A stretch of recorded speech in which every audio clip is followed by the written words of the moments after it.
In the name of God, most gracious, most merciful. Assalamu alaikum. Welcome to Islam. On behalf of the Islamic Information Service, I would like to thank everyone who made this trip to Marbella, Spain possible. We are at the villa of the renowned scholar Muhammed Esed, Dar al-Andalus. We are in the mountains of Mijas. Assalamu alaikum. Wa alaikum assalam wa rahmatullah. It's so wonderful to see you. Oh, welcome here. Thank My you. pleasure. Thank you. The weather is variable in Spain. It's supposed to rain Yes, this afternoon. But I hope it won't. Well, thank you very much. Well, we're gonna go through with this whether it rains or not. Yes. During the last few decades, several Islamic scholars have brought to the attention of the Muslims their state of apathy and their need to reconnect with Islam and its values. But few of them have had the impact of the renowned Muhammed Esed. His translation of the message of the Quran into English and several of his other books, including The Road to Mecca, which is his own personal odyssey, are widely read. We will explore today with him the many different subjects which he has written on and which are of interest to our many viewers. Mr. Esed, before you came to Islam, what was your religious inclination? And did your view of God subsequently change? No, I had no religious inclination, precisely. And I was originally Jew, but nominally only. And I did not like the regulations of Judaism and the insistence of men serving God. This is one thing. God does not need service as such. And the second thing was the exclusivity of the Jews. They think that the whole world, whole creation is made for their sake only. Whatever happens in the world is a result of their doings. If they behave well, so all rewards come from God, and if they behave badly, the world turns against them. So that displeased me, this egocentric, self-centered idea. But I had no religious inclination as such. And my approach to Islam was quite different. In your approach to Islam, what is your vision of God? What is your God concept? My concept of God is that God exists, that I cannot understand him, that I cannot comprehend him, that he is infinite. My brain cannot operate with the concept of infinity or in time or in space. And I can have no idea what God is and how he is. I only know that he is, and that he is the creator, all-powerful, and that he embraces everything in his knowledge. What was your transitional process from not believing to believing in God? That was very strange. It was via the Arabs. I came when I was very young. I was 22 years old. I was invited by a relative of mine to Palestine, and I lived for some months in Jerusalem. And almost from the very beginning, I fell in love with Arabs. I liked their way of approaching life, of doing things. I liked their way, how they spoke, and their openness and directness. And later on, I was a journalist at that time, and I was traveling for years as a special correspondent of German and Swiss newspapers in the Middle East and farther east. And gradually I became interested to know what the Arabs think, what are their ideas. My Arabic was very limited at that time, so I had to rely mostly on writings in European languages, which didn't satisfy me. But gradually, more and more, I came accustomed to speak, and especially when I traveled in Iran and Afghanistan, I spoke Persian already very fluently and could discuss things. In Afghanistan especially, I spoke with people who were deeply imbued with Islam and interested, and talked with them and learned through talking with them more and more. Then finally, when I returned to Europe, after my second long trip, after many years, 1926, I began to read seriously the Quran with a translation, German translation, because my Arabic, as I told you, was still insufficient. And my wife, my first wife, who was older than me and so, shared in these things with me. One day I was reading the Quran in a German translation, and for some reason or other we had to go out. I think I described that in the road to Mecca, Yes. this experience, when I became convinced suddenly that this book could not have been composed by a man who lived in Arabia 13 or 1400 years ago, who did not know the outside world except a little bit of Syria and so, who did not read and write. It must have been inspired, but inspired by whom?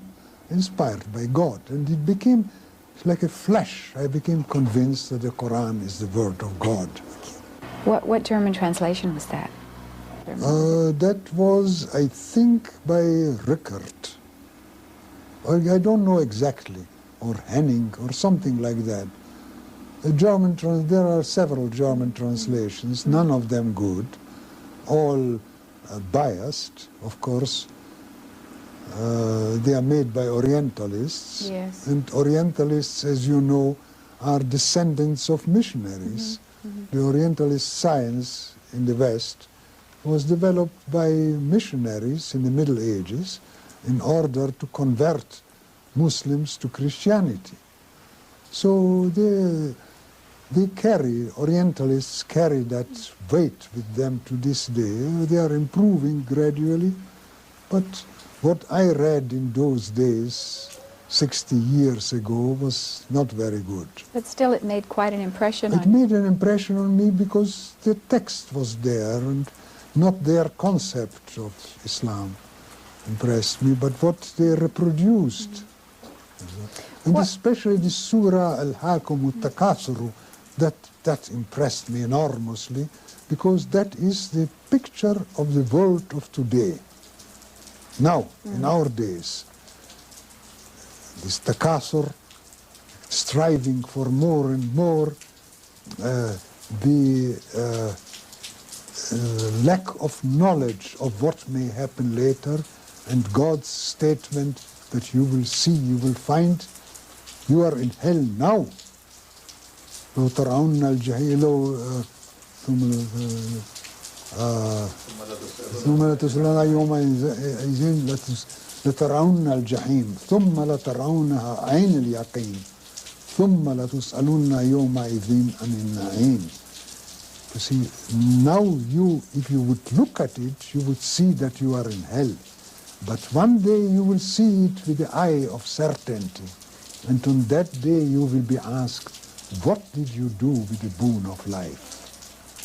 This gave me a shock, practically. And I was really physically shaking when I read this.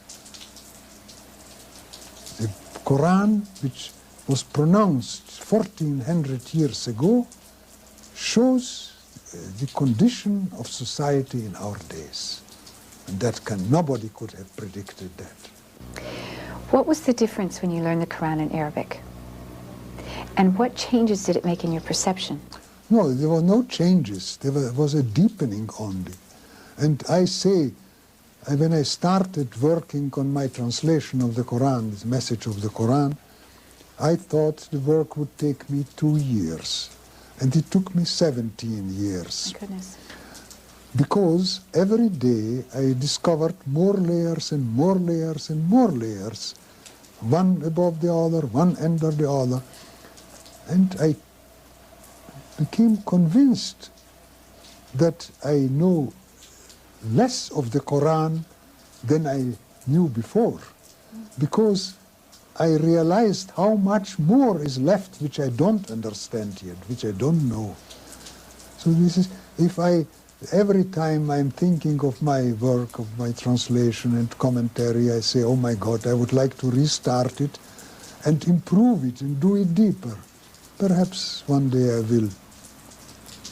There is a science to commentary, to doing commentary. Yes, but you see, what I would like now is to write about consecutive meditations on the Quran, thinking on various parts of the Quran and trying to find these deeper layers which escape one at the first glance and at the second glance even. And if God gives me life, I will work on it. What about man's relationship to God and God's relationship to man? Man is God's creature, is utterly dependent on God and is nothing without God. God, on the other hand, is entirely independent, does not need man. God does not need anything. God does not need our prayers. God does not need even our statement that He is one and unique. It is for our benefit that He asks us to realize these things, to pray and to realize His oneness, not for His own sake, because He is in no need of anything. So, what about this oneness? the what? The oneness, the unity. Oneness. Oneness means that there is absolutely no reality apart from God, no deeper reality, that God embraces everything, that everything that exists or could potentially exist comes from God and is a result of God's will. So this unifies man with God and with nature, with yes, the rest of creation. First it unifies God with man, it gives him inner peace also. It unifies men with men, because all are cogs of the same wheel. And this is for our benefit that the Quran stresses from the beginning to the end that men must recognize the oneness of God. Is this a different kind of oneness than from other religions? I mean, Islam's concept of oneness, is this different? Of course, I don't know of any religion which stresses the oneness in that sense. Now, for example, Judaism is also very monotheistic. It has the concept of oneness. But the concept of God by the Jews is mainly the God of the people of Israel. It is a remnant of a tribal concept of deity. While in Islam, we are taught to understand, as much as human brains can understand, that God is everything that exists in Allah, in kul shay yarja ila Allah. Everything comes back, and this coming back has two meanings. One, that it returns to Him after death, which is the destiny of every human being, every living being, and the other coming back in the linguistic sense, coming back to its root of thought, you see. When I say, for example, this goes back to Greek roots, that means that it goes back logically in a chain until it reaches its origin in a Greek concept or so. And the Quran stresses that everything goes back to God as its source. God is the source of everything. What part